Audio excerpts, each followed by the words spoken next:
Good evening and welcome to the Jack Miller Q&A here on CapecordTV, the Discord server for the independence movement.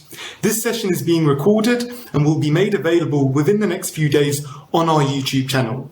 We know that being the leader of a political party in an election season is a demanding job, so we thank Jack for taking some time out of his very busy schedule to speak with us.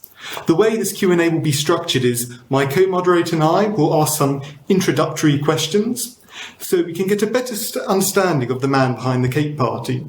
Then we'll ask him a few questions that you've sent us over the last day. If we've got any time left after that, then we can open the Q&A up and allow you to ask him anything directly. Although we are a very pro-independence community here, we're not going to shy away from the tough questions, and there are quite a few of them. So, without further ado,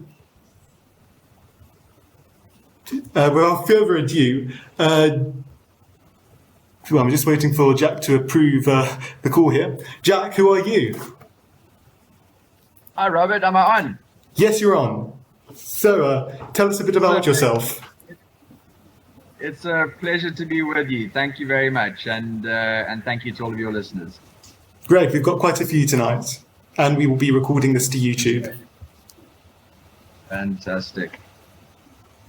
So yes, our first question tonight is, well, tell us a bit about yourself. How did you, come into Cape Independence? What's inspired you?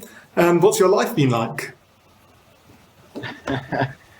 Well, it's a long history, but basically, as a child, I grew up in quite a politically active family. And my father was very good friends with a gentleman by the name of Dr. Mario Ambrosini, who was the right-hand man to Prince Mangosuthu Buthelezi of the IFP. And in 1993, there were a lot of questions about what the new South Africa would look like. And there were a number of groups that were pushing for a more decentralized federal system, or in the case of my father, he had an organization called the Committee for the Cape Republic. He believed in complete decentralization. And so he and Prince Mangosuthu Buthelezi, Dr. Mario Ambrosini, the Progressive Federal Party, a number of organizations believed that the new South Africa should be built on a federal or decentralized political system. Unfortunately, what happened is the ANC, or rather the Nats at that point in power, sidelined all of these decentralized voices, and basically negotiations took place exclusively between the ANC and the apartheid National Party. Now, as much as they might have differed in the hue of skin color that they oppressed, their central policies were largely similar. And we had one centralized autocratic state handing over to another centralized autocratic state.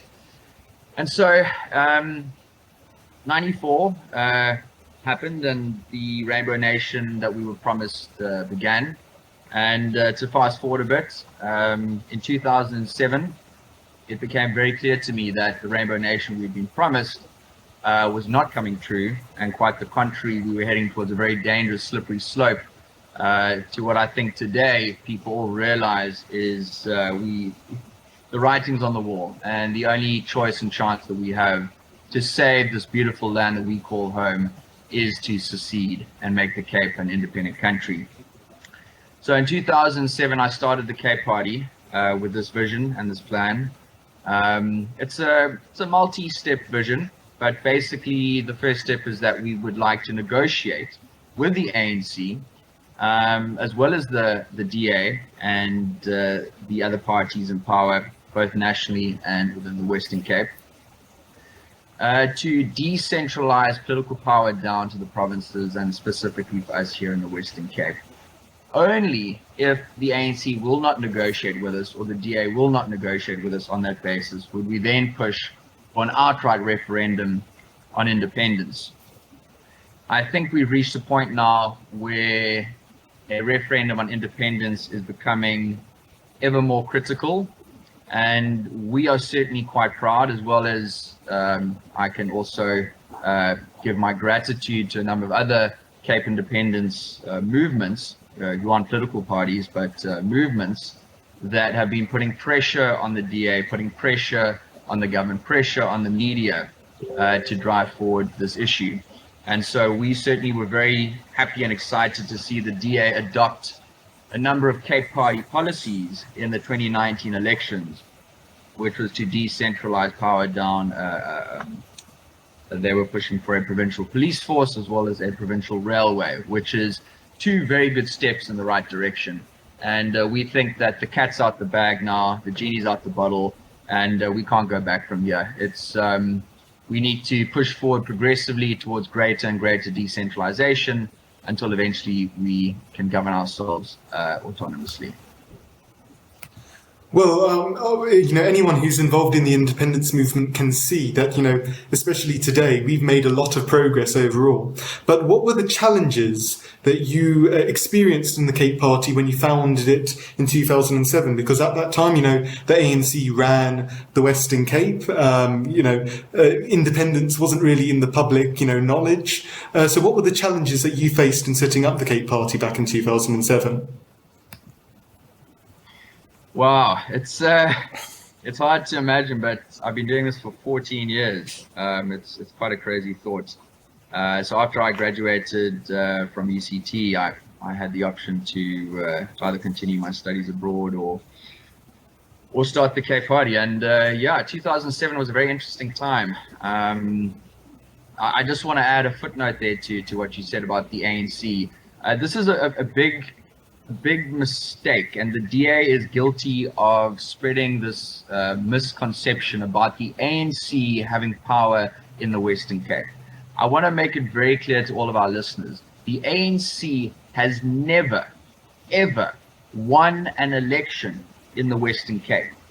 And frankly, we don't see them ever winning an election in the Western Cape for the foreseeable future.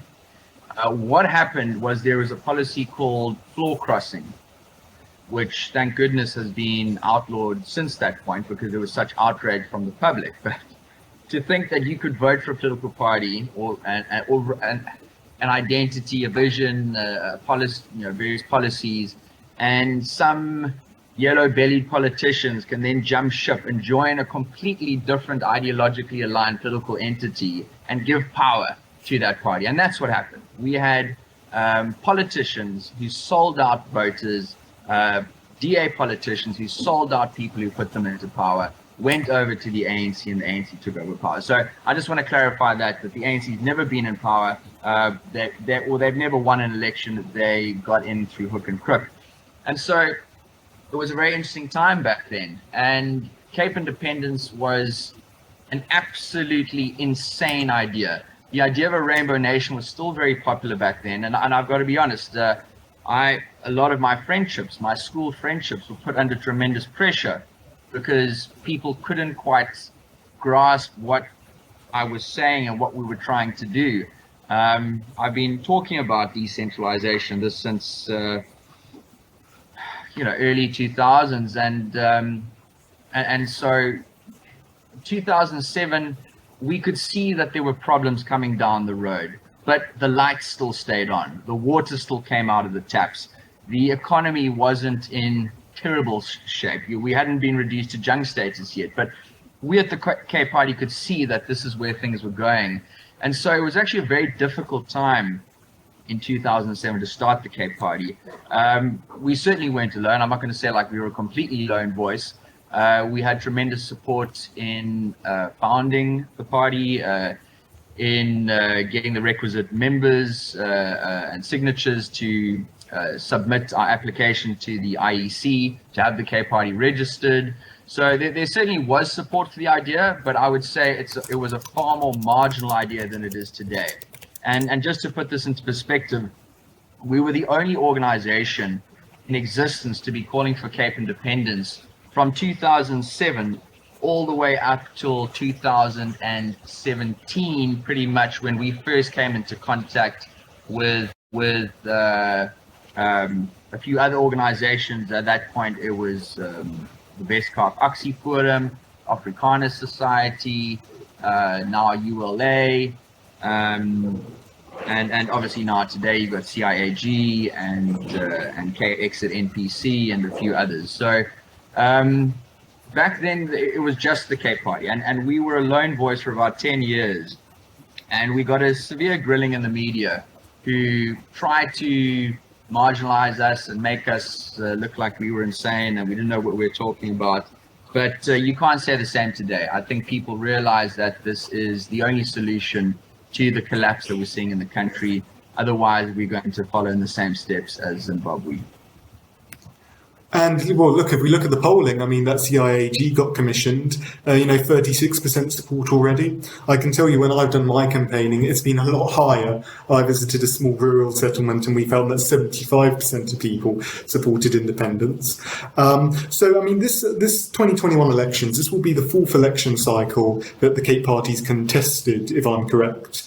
What are the lessons that, as a party, you've learnt over the last few election cycles, and how are you, introducing these lessons into the new elections? Robert, a few broken bones and some scars. Those are the primary lessons. Yeah, we've learned a lot. We've learned a tremendous amount. First of all, we are a grassroots movement, and so we're funded by our supporters and people who believe in our vision. So unlike the DA and the ANC, my last conversation with some friends in the DA, I was asking them what their budget was for the previous election. They had a budget of 1.2 billion rand, and the ANC had a budget of 2 billion rand. And for that same election, I think we had a budget of around 250,000 rand. So to put that into perspective, we're really fighting. It's a David and Goliath type situation. So what we've learned over the last 14 years is how to stretch out every cent and every rand. We consider this a great feather in our cap, but over these 14 years, myself and the deputy leader, Adrian Kay, we've been doing this from, pretty much from day one. The amount of job offers that we've received from the DA and the ANC and COPE and the other political parties asking us to join them, because in those conversations, they would say to us, goodness, the Cape Party, where do you get all your money from? You guys must have a budget of like 10 million rand. And we consider that a great feather in our cap. So we know how to stretch rands out. We know how to build very good campaigns. And to be honest, I think our campaigns relative to our financial budgets have been so effective because we're actually one of the few parties out there that have a vision that make people's hearts beat. We have something that makes you want to get out of bed in the morning. It's exciting. For the last 20 years, people have been wanting to immigrate or just trying to minimize the damage that's inflicted on them by the government and the economy. Whereas we have a vision that you don't need to bribe people with food parcels and T-shirts like the DA and the ANC does. We actually have a vision that it makes you want to fight for it, makes you want to live for it, and something that future generations can aspire towards. So I think we've learned that we've got a tremendous vision. Another thing also that is timing. Timing's important, and it's clear that in 2007. It was quite difficult to get our message out there, but I've got to say in the last 2-3 years that resistance has absolutely faded away, and it's actually a very popular idea now to be in support of Cape independence. And as the CIAG's polling has shown, very similar to our polling, the vast majority of communities that we've spoken to in the Cape, like you said, when you went door to door, you got 75%. In fact, many communities we've done polling, and we're also getting well over 70% in favor of this idea. So this is a tremendously popular idea now, and I think it's simply a matter of time before it becomes a reality. You mentioned funding in your answer. Wouldn't it be more effective to, rather focus, your financial resources on the provincial elections? I've got a question, before I go on to Southfeller's questions, I've got a question here from Alex, who is the moderator of the Cape Independence subreddit.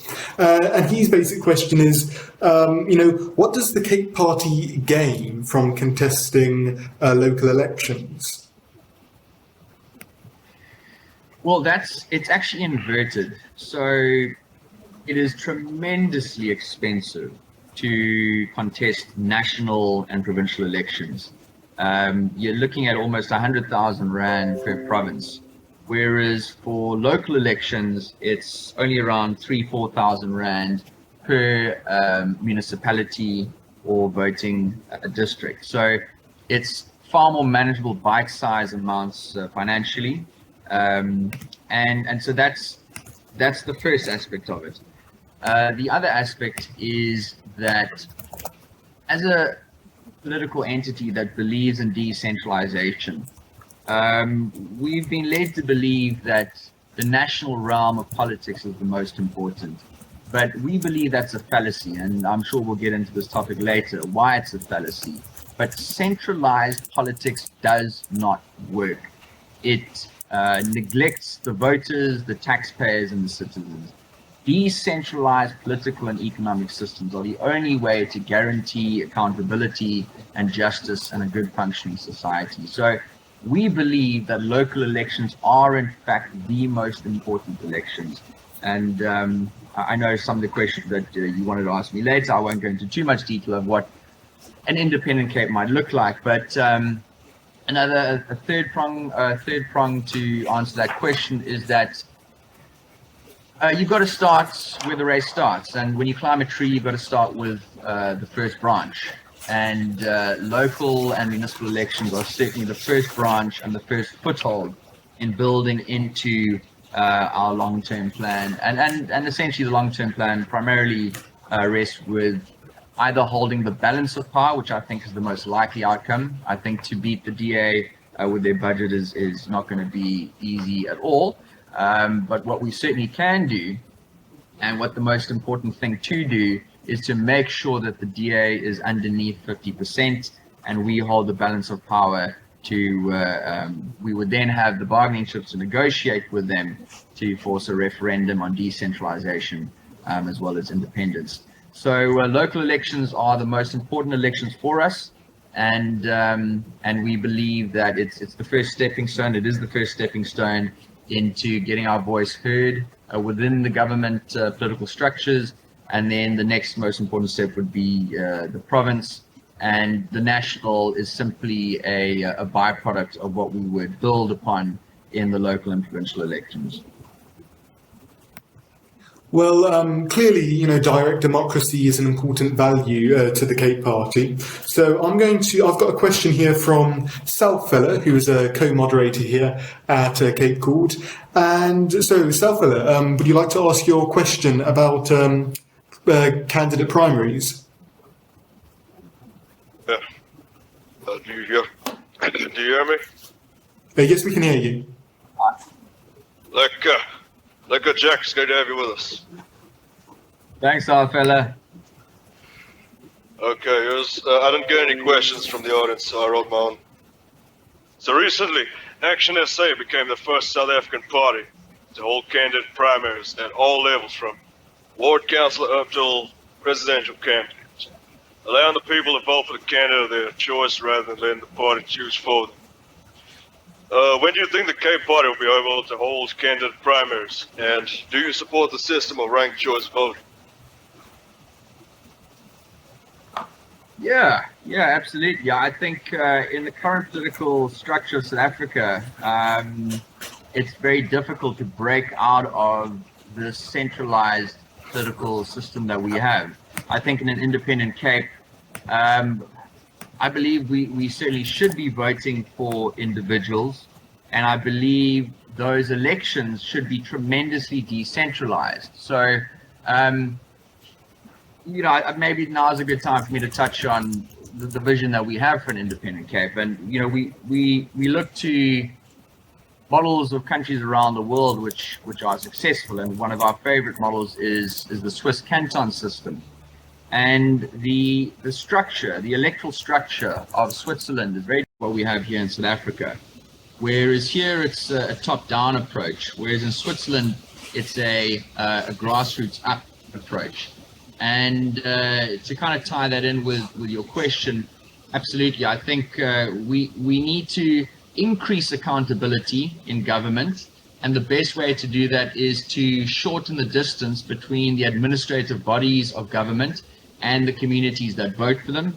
So I think that people should be voting for their representatives on a local ward level and a municipality level, and certainly I think a ranked voting system would also be an effective way to do that. But we need to know who we're voting for. We need to know that their interests are best served by the communities that they're representing. And you can't have politicians living 1,000 kilometers away. You know, what interest does a ANC politician who's grown up his whole life in Limpopo or Gauteng, where does his motivations exist to fight for the best interests of people who live in Mitchell's Plain or in Rondebosch, etc.? So it's a natural byproduct of a failed central political system.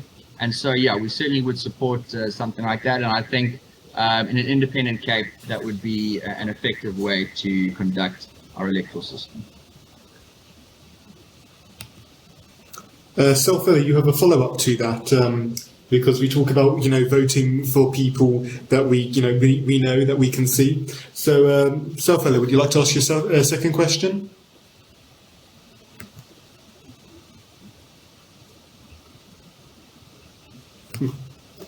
It seems like we've lost Selfella.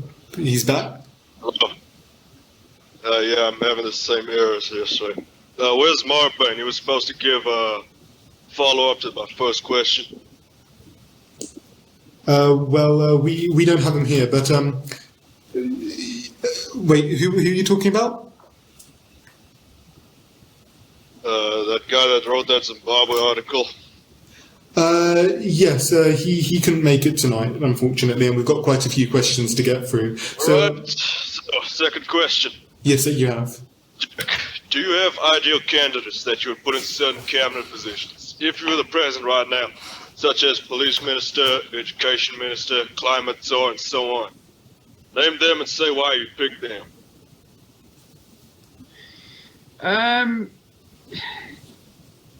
I can answer that question in two ways. So yes, I have had discussions with people that are incredibly skilled in a number of the areas that you've referred to. Some of those individuals do not want to be sort of publicly known to be willing to stand in those roles, but we certainly believe that merit is the most important basis by which people should hold office. And I also want to say that, it shouldn't matter what a president of a country decides. A president of a country should have very little power. And this is one of the problems with many countries around the world is we have this, we give governments and we give presidents this dictatorial status of power. And once again, I'd like to refer to Switzerland, where do you know who the president of Switzerland is? Switzerland's one of the most best-run countries in the world, highest standards of living, lowest unemployment, and no one knows who the president of Switzerland is. Why? Because they don't have one, or rather, they have multiple. They have a presidential council of 7 people, which rotates on an annual basis, and that president is then simply appointed to carry out administrative tasks for that presidential body. That presidential body is accountable to the Senate below it and the political structures below it, which are then accountable to the voters themselves, who can essentially veto and overrule any decision that a president makes or any minister that behaves in a way that the voters do not agree with. that person can be recalled and removed. So yes, I do have a tremendous list of great people, from finance to environment, to energy, to water, to education. Tremendous brains, tremendous minds that would certainly get the country off on the right footing.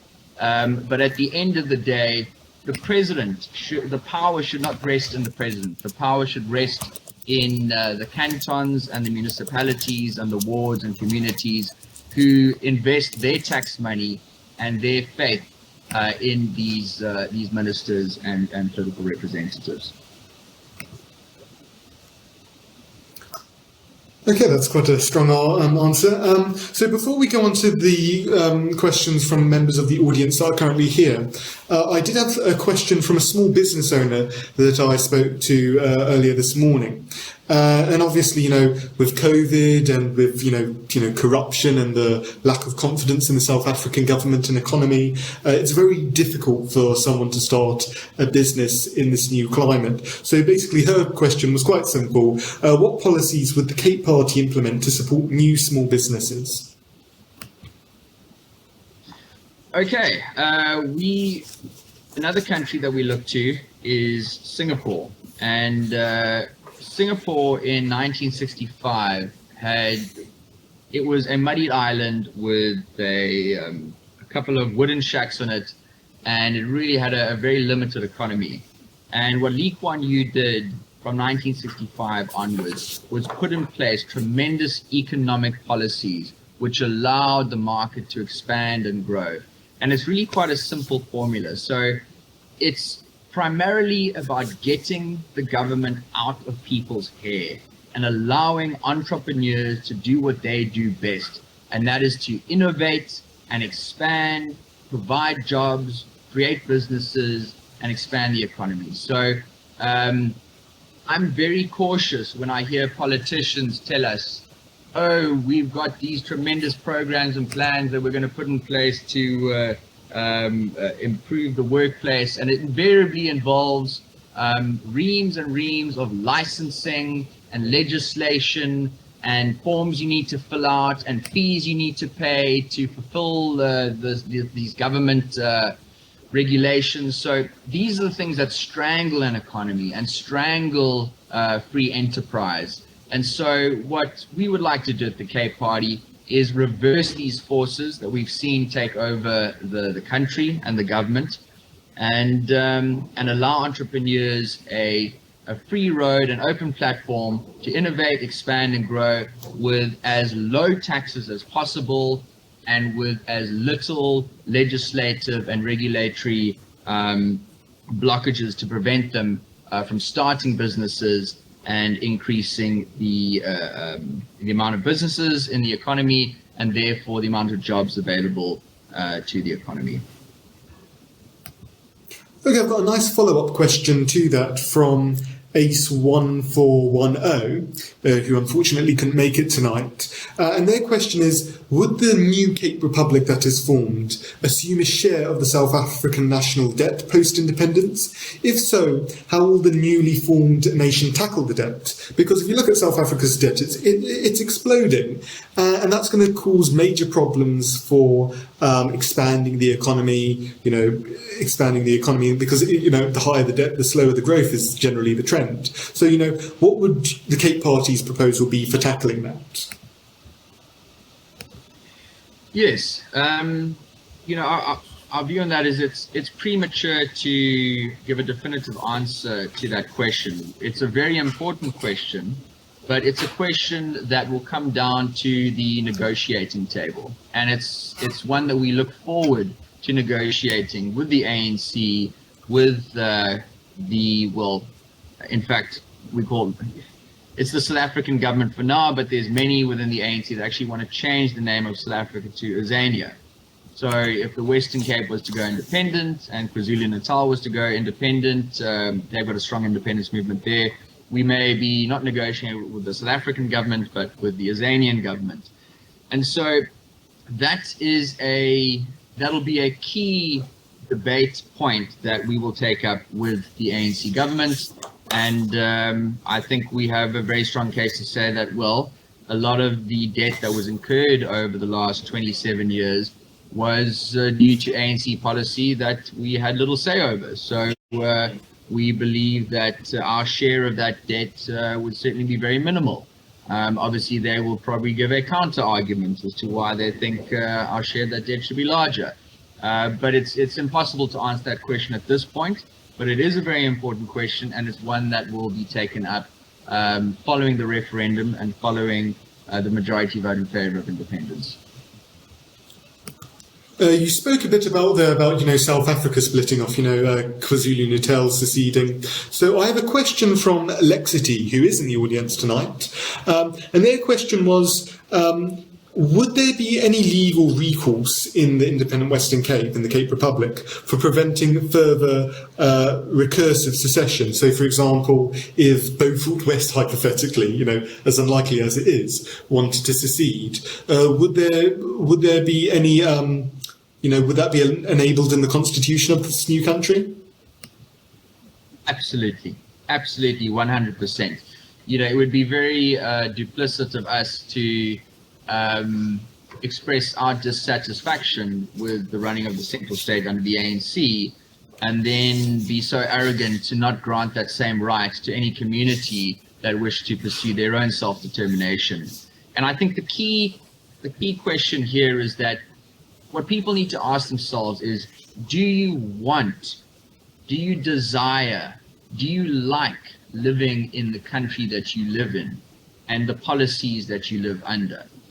So if you don't like it and you have legitimate reasons for not liking it, you should be legally allowed to secede and form your own state. So what that does is it keeps a government on its toes. A government that has its voter base and its tax base locked into a rigid border can treat its tax base and its voter base like slaves and cows to be milked. But a constitution that guarantees the right to self-determination keeps the government on its toes. A government that knows, wait a second, if we don't do our job, if we don't make sure that we do not behave in a corrupt way, if we spend tax money effectively and properly, and we look after and address the needs of the voters, then things are going to continue perfectly well. However, if we don't do that, the people of Beaufort West might say, we don't like what you're doing with our money. We think you're corrupt. We think we can do a better job, and we're going to leave. It's a fantastic mechanism to keep governments accountable. So to answer that question, yes, 100%. The right to self-determination should be guaranteed in the constitution of an independent Cape. Yes, I believe it comes under that theory of voice and exit. So you've got voice in a society, which is your democratic right. So, for example, you can vote for a new government, you can debate ideas. However, if the country seriously isn't working for your region, then you've got the opportunity to exit and form a new system. But now, moving a bit away from that now, I've got some questions here from Mohammed, who's in the audience, and he's going on the touchy subject of racism now. So, in your talk with Wandile of the EFF on Newsroom Africa, you implied that racism is not an issue. Could you clarify this position? Yeah, certainly. Politicians use political tools to inflame society, and race is one of the hottest tools that the ANC government and the EFF government, the EFF, have been using for the last, the ANC for 27 years and the EFF for the last few years that they've been contesting. And it's very dangerous. And it sort of ties also what we've seen in the States. There's something that's been quite popular in the news. You might have heard of critical race theory, CRT. And it's something, it's very similar to what the ANC has been doing here. And this is what Robert Mugabe did too. What a government does to hide its own failings is to find a scapegoat. And the easiest scapegoat is to highlight and inflame people's differences. And so the apartheid government did it, the ANC government is doing it, and it's a very cheap and nasty tactic that divide society. And if you look at countries around the world that are best run, you do not see these types of things. And Switzerland is another fantastic example where you had 2 world wars. People were being slaughtered at genocide proportions in Germany and France and Italy. And yet in Switzerland, where the majority populations, or the majority in the various cantons, are German, French, Italian, Romance, there was not a single bullet fired. And the way you circumvent and get around these types of things is by respecting your neighbor and giving people the independence and honor and respect that they deserve. And so this is a tactic, and it's the same with land reform. So the government has got over 2 million hectares of fallow land that they control, and they are going on and on about expropriation without compensation. It is simply a communist land grab, what they're trying to do. If they were sincere about land, they have more than enough land right now to distribute, yet they're not doing it. And as we know, it's not so much about land, but it's property in general. And the bill that they've put forward is basically, it covers not just land or farmland, but all property. And these are incredibly dangerous policies. This is outright centrist communist policies.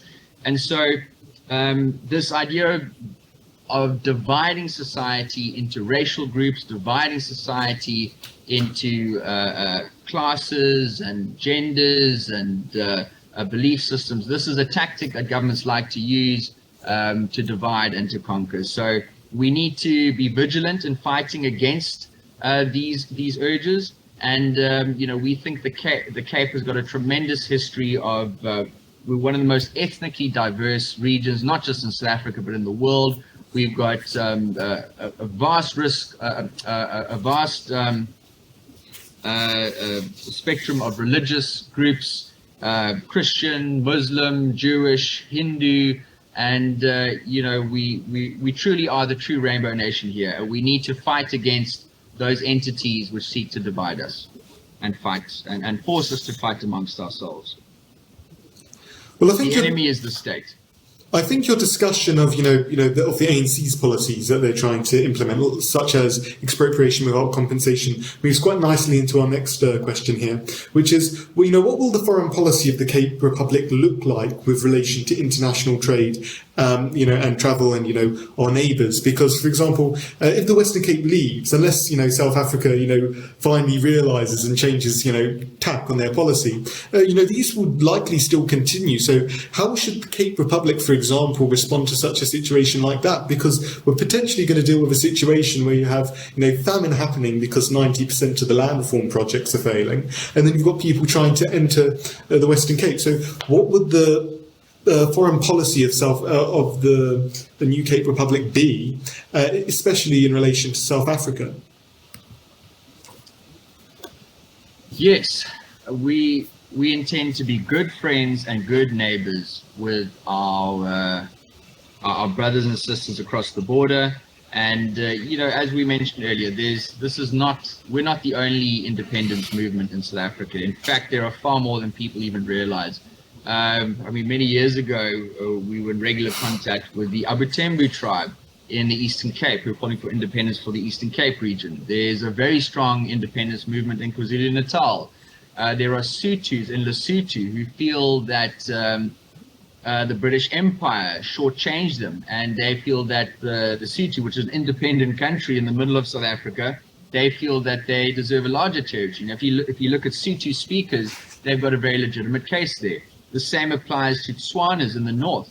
There's a independence, or rather a amalgamation movement in Tswanas in the north of South Africa that would rather be part of Botswana, because Tswanas living in Botswana have a higher standard of living than Tswanas living in South Africa. So this whole this union of South Africa is an absolute mess. It never should have happened. And the Cape Party, we're not just fighting the ANC regime. We're fighting the apartheid government. And primarily we're fighting what the British Empire did in 1910, which is to take independent territories and force us into this unnatural union. And so we think it's simply a matter of time before all of our fellow neighbors here pursue self-determination and seek to govern themselves in a manner that they see best fit for their communities and their cultures. So we want to have good, friendly relationships with our friends in the Eastern Cape, with our Zulus in KwaZulu-Natal, and the various other groups around South Africa. We want to have good trade relationships. We intend to have zero tariffs, zero import tariffs, and zero export tariffs. The worst thing you can do for your economy and your entrepreneurs and your business owners is to impose these heavy tariffs which prevent trade. So we would want to see open trade with the rest of what is today South Africa, and we would like to have good working relationships with those various communities, and we see no reason why we wouldn't. And the only reason that we would have issues is because we are currently we're being intoxicated with this political agenda, which is to stake up racial tensions. I mentioned this earlier. This is what Robert Mugabe did to hide his own failings, his government's failings. He had to make it about race. And we're seeing the ANC government do the exact same thing. And I think if we get out of the central political system, we're going to find far better relationships with our neighbors. And you also spoke about what about cases of famine and things like that. Well, a lot of people forget this, but South Africa used to be a net exporter of produce around the world. We were a tremendous agricultural force and energy force and water. And look at us now. I mean, we're struggling to keep the water coming out the taps. We're struggling to keep our own lights on, and we can't even feed ourselves because we're now net importers of produce. So I think if we change the political policies, which we certainly would in an independent Cape, what you'd see is a Cape that would begin to expand, begin to flourish. So if there were to be, let's say, famine issues in, I don't believe that this would be the case, but as soon as you remove the cancerous arms of the central state, communities generally do far better. And you just need to look at, Botswana and our neighbors who adopt policies that are in the best interest of their communities, and you don't have these types of issues. These issues are government issues, poor government management issues. So it would be in the best interest for the Abu Tembus in the Eastern Cape to have a prosperous Western Cape, because then we would have more produce that we could sell or give as aid to our neighbors. So it's a win-win for everyone involved to decentralize power down to the provinces or to seek complete independence. We would all be better off. So you touched a lot on there on, free movement of goods and services. It seems like you're a very pro-free trade party. Would that extend to free movement of people and immigration? And if not, what will the protections be on the Cape Republic's borders in the view of the Cape Party? Yeah, we're within a country, absolutely. I think free movement is an absolute pillar of the country's constitution.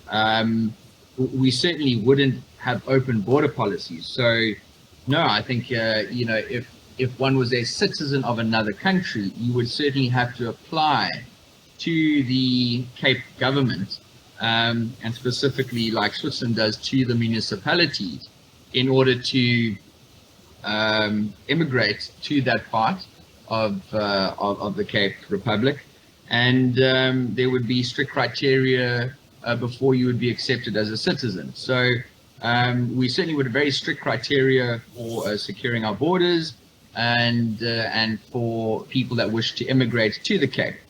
But this would be no different to most countries around the world, where if you've got a criminal record, if you have no goods or services that would benefit the people of the Cape, then certainly your chances of getting a visa and citizenship would be less than someone who doesn't have a criminal record, is an entrepreneur who wishes to bring their business or economic activity to an independent Cape.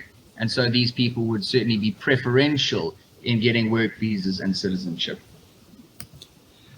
In the past, the Cape Party has, back in 2007, I believe, you can see it on the logo. The Cape Party's vision of an independent Cape included parts of the Northern Cape and parts of the Eastern Cape. I understand that at the moment it seems the main focus is on the Western Cape, but do you have any presence in other parts of the country in those regions? And once the Western Cape seceded, would the Cape Party's goal be then to campaign for the parts of the Northern Cape and parts of the Eastern Cape to join the new Cape Republic, sort of like what we have in Ireland with Sinn Féin? You've got in the Republic of Ireland, you've got Sinn Féin that operates, and you've also got them operating in the British part of Ireland, Northern Ireland, contesting elections there. Could we see a similar arrangement happening with the Cape Party? Yes, I imagine so. It's actually quite remarkable the amount of support that we have, not just in the parts of the Cape, which we identify as wanting to seek independence and self-determination, but we actually see a tremendous amount of support for us in other parts of the country that you would consider ANC strongholds. So we've got a number of Cape Party supporters in Gauteng, in KwaZulu-Natal, in other parts of the country. So yes, I think that the Western Cape is the most logical starting point. And again, this is not a top-down approach. We would not dictate what the country should look like. The voters themselves will decide. So let's assume the Western Cape is the first territory to go independent.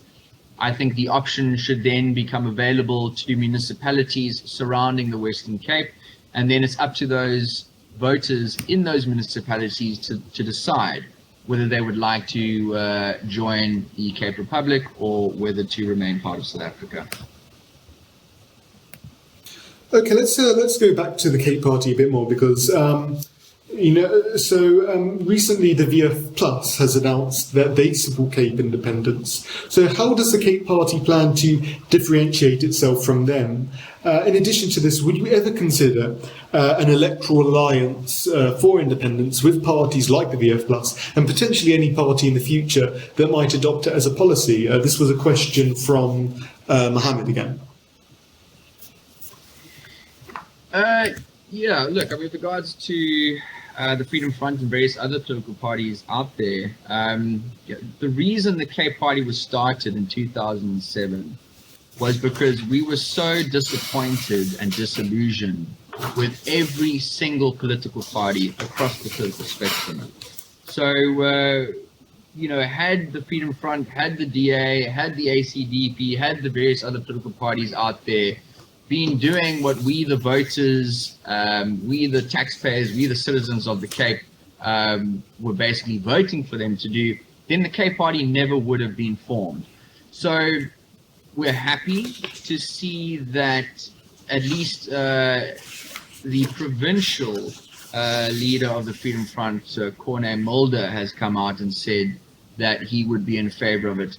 However, the leader of the National Freedom Front, Peter Groenewald, has kind of been singing a different tune as far as what we've seen. So it's not very clear to me that the Freedom Front would be outright in favor of Cape independence. Certainly not in the same way that we would. I mean, we are custom built for Cape independence. So, if I wasn't involved with the Cape Party, then certainly, and I was a strong believer in Cape independence. I mean, my vote, there's only one place that I would vote, and that would have to be for the Cape Party. We're guaranteeing 100% that we will put every inch of our energy and fiber into fighting for Cape independence. I don't think we can say the same thing about the Freedom Front or the DA. That does not mean, though, that we would not be willing to look at partnerships and working together with the DA, with the Freedom Front, and any other parties that were willing to push forward policies which would promote greater decentralization to the Western Cape and ultimately push for a referendum for Cape independence. Okay, you spoke about different political parties. How is the Cape Party's leadership structured? How are executive decisions made, and who controls who controls the power in the party? Well, I think, you know, just like any organization, we've got a command center, which is primarily led by myself and Adrian Kay. Adrian Kay is a political honors master's graduate from UCT. He grew up in Grassy Park. He's got tremendous understanding of politics in the Cape. And so, yeah, he's an absolute mastermind. And so he and I are the we're part of the Presidential Council. We've got an executive committee of 7, which we counsel with, and then a broader executive body, which are representative of the various districts and municipalities around the Western Cape. So we have a clear vision, which the executive sets forward for the party. However, we are incredibly decentralized in how the municipalities and leadership in the various communities push forward that ideology. So, for example, the issues in a place like Mitchell's Plain will be different to the issues in a place like Brackenfell or in Langebaan, etc. So, our representatives, our community leaders in Mitchell's Plain will have a tremendous amount of power, authority, and control over the policies and issues that they feel is most important for the community in Mitchell's Plain. The same applies to our leaders and representatives in Brackenfell and in Langebaan, etc. So it's we've got a clear vision which runs very close to our manifesto. If your listeners have read it, I would urge them to do so. I think it highlights a lot of what our long-term goals and vision is. And we believe that communities should be empowered to implement those visions in their own communities. So that's the way that we like to drive the movement forward. Okay, we've got a couple questions left before I think we are finishing. So one question we've had quite a lot is, where is the Cape Parties in this election? Where is the Cape Party in particular focusing on? Because obviously with your limited financial resources, you're not able to target every single municipality in the Western Cape. So where are your target municipalities and where's your best shots at winning seats in the Western Cape? The city of Cape Town is going to be a primary campaign target for ours, but you know, we've got structures throughout the Western Cape, and you know, we're incredibly proud of the work that our leaders are doing in all of those areas. So it's quite hard to say. The barrier of entry to get into government in some of those more rural areas is lower than the barrier of entry in the city of Cape Town, for example. So we may see electoral successes in a number of places around the Western Cape. So it would be premature to predict that, but we're feeling incredibly positive about this election. I think our time has come. I think this is the year where capeindependence gets launched into the spotlight, and there's going to be no turning back from here. I think it's just a matter of time now. We'll get a number of people in this election, and then we take steps closer and closer towards pushing for referendums to decentralize. And as we mentioned before, if the ANC is not willing to negotiate on those, then we simply follow the legal route that is enshrined in the South African Constitution, the United Nations Constitution, the African Union Constitution, which we're all signatories to, and the exact same methods of referendum which Britain pursued a few years ago in voting in that referendum to break away from the European Union.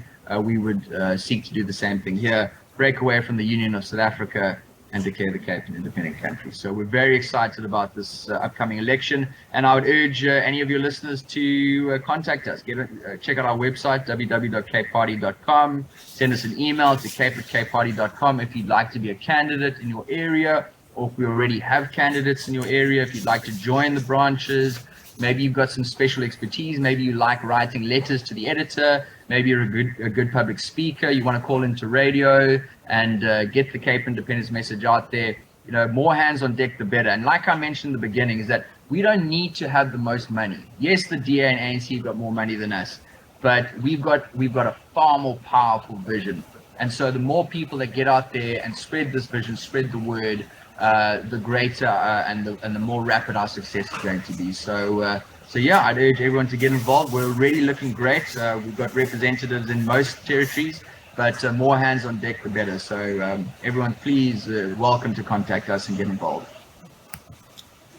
Okay, great. I've got two questions left. One more from Mohammed, which is, so just to start, before I say that, the issue that's really, propelled Cape independence into the public, into public knowledge, arguably is, the lockdowns of last year, COVID-19, when the national government implemented these draconian regulations across the country. The Cape Party has made it very clear that they are an anti-lockdown party, and you've even attended a few anti-lockdown events. So if, let's say the Cape Party was in charge of the Cape Republic or was in charge of the provincial government, what would have been the policies that you would have implemented to curb the pandemic? Common sense would have been the first one, and there's been very little of that in many countries around the world. And we need to keep in mind why that is the case. So people might be aware of the size of the US military budget. It's absolutely massive. What a lot of people don't realize is that the pharmaceutical industry absolutely dwarfs the US military budget. So the global pharmaceutical industry runs into the trillions and trillions and trillions. So there is a tremendous, one of the greatest sort of adages to go by is follow the money. Follow the money. And if multinational corporations are making huge amounts of money on vaccines and basically selling their products, or making their products mandatory, which governments are all paying for huge amounts of money. I mean, the amount of billionaires in the pharmaceutical industry that have been made in the last year is staggering. So there's a lot of money involved. That's something we need to keep in mind. And we mustn't be so naive as to think that the media are innocent in all of this. Just like any entity, they need to have their bills paid, and they get their bills paid through donations and advertisements and things like that. So if very powerful and wealthy companies want to advertise a certain perspective through their news channels, then they're very willing to do so. And I think we've seen large-scale irresponsible reporting on all of this, and governments have been quite guilty in complying with this direction. And so I think a few countries around the world that did a fantastic job. I think Sweden certainly didn't succumb to this. And if you look at the numbers there, they are virtually indistinguishable from places which had tremendously terrible lockdowns. The same applies. I mean, America is a great example because you've got 50 states there all next to each other, and you can see different policies implemented in one state compared to different policies implemented in another state. And I would highly recommend your listeners go to a website. His name is Tom Woods, and maybe even sign up to his newsletter there. You can. What he does is he compares charts and maps of places around the world which have implemented mask restrictions and strict lockdowns and all sorts of things which destroy our lives and shut down businesses. And so, for example, you'll see you'll see the chart of the various waves that come through, and you'll see when the date was that the government implemented a mask mandate. And so you'll have no mask mandate, and there'll be 500 cases per day. Then the government will implement a mask mandate, and then it's at a time when there's 5,000 cases per day. And you'll see that these mask mandates do absolutely nothing. The charts and the case numbers that come in, they move irrespective of whether you're wearing a mask or not wearing a mask, whether you're in lockdown or not in lockdown. And there's these funny memes. It's kind of like, if people get to the common sense behind all of this, there's this meme where someone's putting up a fence. It's sort of this barbed wire fence, and it's like trying to stop mosquitoes with a barbed wire fence. It's just completely ridiculous. So a lot of these things don't work. They've put tremendous pressure on society. And if you follow the money back, there's reasons behind it, because massive pharmaceutical industries are making a lot of money out of the fear behind this. And once again, let's look at the fatality rate. It's 0.2%.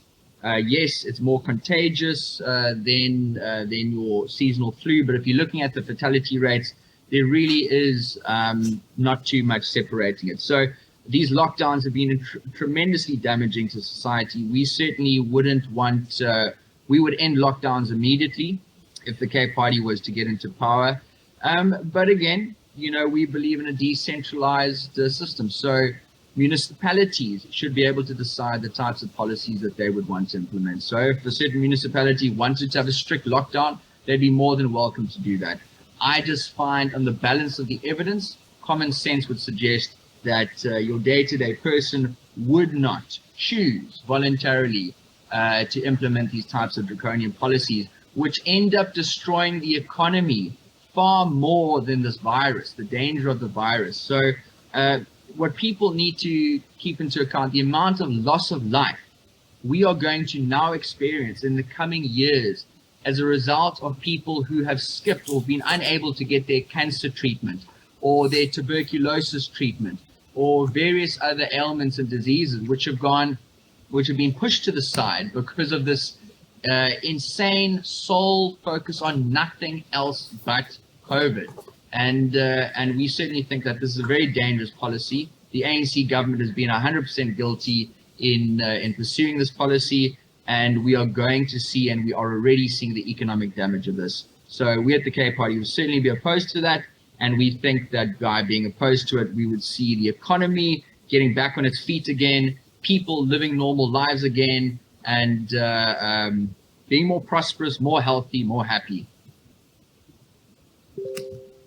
So our final question here is from Mark Fox. Now he played a very tremendously important role at the beginning of CapecordTV in helping set this up and getting people on board, and he's involved in a lot of projects behind the scenes that are going to just push this movement forward. But his question, I think, is a perfect final question, and it relates to the broader independence movement. So obviously, you and I know that there's a lot of collaboration behind the scenes between the different independence groups. That's how we were able to get the December protest going in Cluttersville.